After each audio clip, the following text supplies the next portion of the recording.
Megan makes me a better person in absolutely every way possible.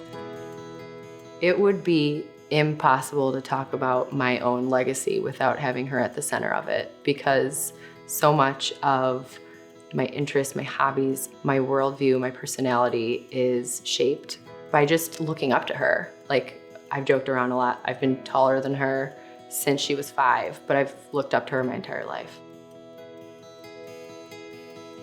My name is Kaitlin O'Brien, and this is my legacy. We joke around in my family that she kind of willed me into existence.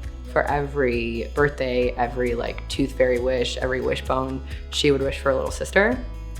My parents were really nervous because they were trying to have another kid, and they were like, hey, it might be a brother. Like, there's a good chance that this person is gonna be a boy. And she was like, oh, I don't accept that. This is gonna be my sister. This is gonna be my best friend. And ever since I was born, she was.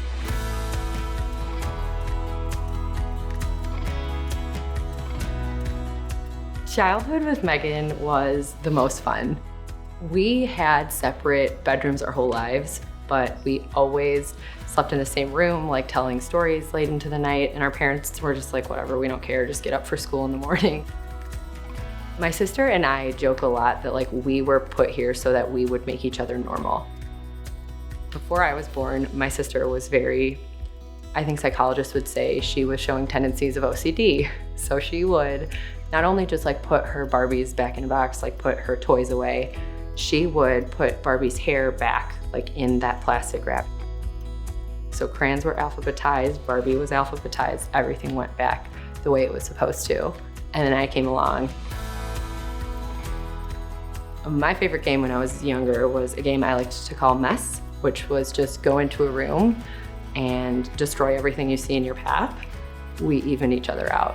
I would say now that we're both adults who are palatable, and that is because of each other.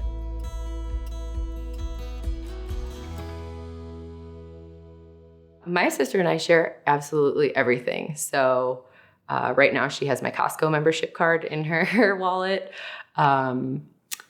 When I was a young age, we won't say how young, but when she turned 21, so you can do the math, but she gave me her ID, or actually she dropped it on the ground, was the story we were always going to go with. So we have shared an identity for a long time. I was always used to being Megan O'Brien's younger sister, at school. Teachers were very excited because they thought that meant I was the type of student that she was, which they would all soon be disappointed and find that out in good time. But once it got to her turning 21, I was then Megan O'Brien, or fake Megan O'Brien, for quite some time. So we thought that it was only fair that when I turned 21, that we were twins. And we went to Las Vegas and we got a sash and a crown and celebrated our 21st birthday like the twins that we always wished that we were. And we had a lot of fun, and we got some free drinks, and it was great sharing our birthdays.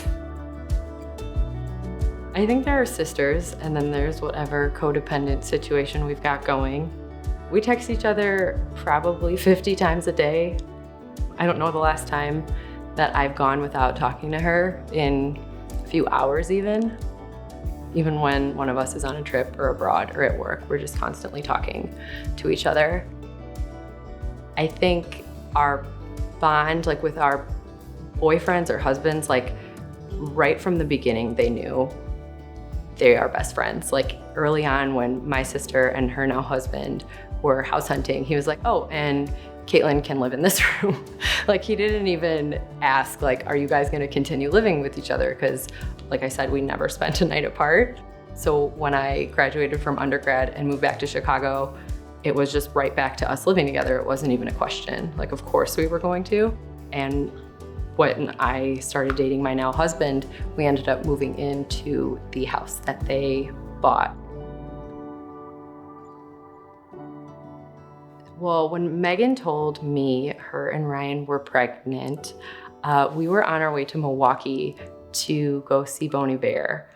And she gave me a card and it said, you are a super great sister, but you're also going to be the best aunt.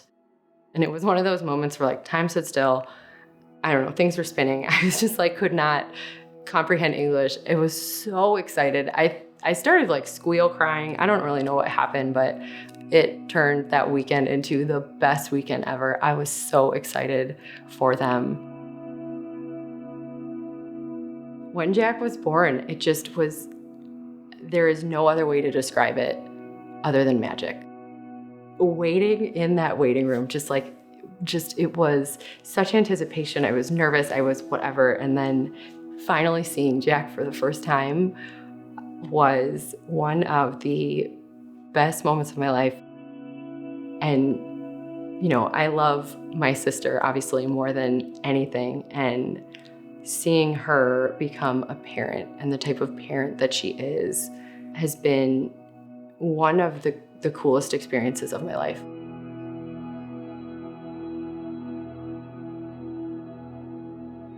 My favorite trait about Megan is that she always seems to naturally do the right thing. Like my default setting is a little bit more self-centered. I'm going to think about where can I get instant gratification, what's gonna make me the happiest, what is gonna be the most fun. And after 28 years of knowing her, that is not, obviously she's a ton of fun, but that is not how she operates. She thinks, how can I do the right thing? How can I show up for other people? And having that in my life as a constant example has been huge. And it's something that I have to work at. It comes naturally to her to just show up for other people. It does not come naturally to me. I try and I've gotten a lot better about it, but she just is a good person at her core. That's who she is helping other people, is getting the things done that she says she's gonna do, is showing up when she says she's going to be there. And that's incredible.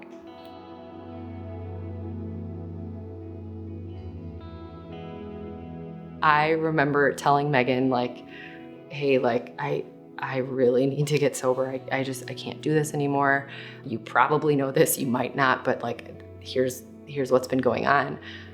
Obviously, it's a really tough conversation to have, but she just knew exactly what to say, like pull some inside joke out of nowhere and like make those really hard moments just like, of course you're gonna figure this out. You're gonna be sober and still be more fun than everyone I know, even when they're drunk, and it's gonna be great. And she just automatically always knows what to say to make me feel better. And that just knowing that she was like, yep, nothing's gonna change. I got you.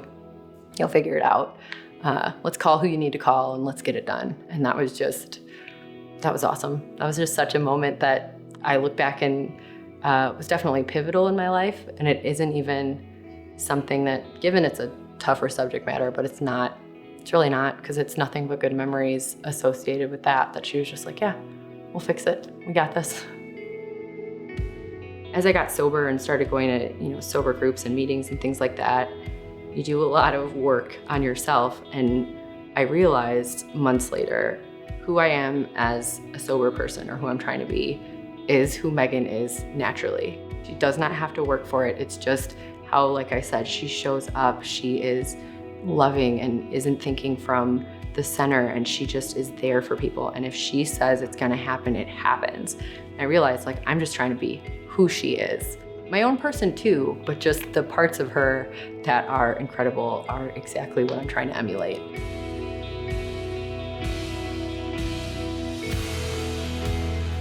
Megan, you are my everything. You know that. I don't think there's a day that's gone by that I haven't told you that, but if I haven't told you enough, I'm happy to say it.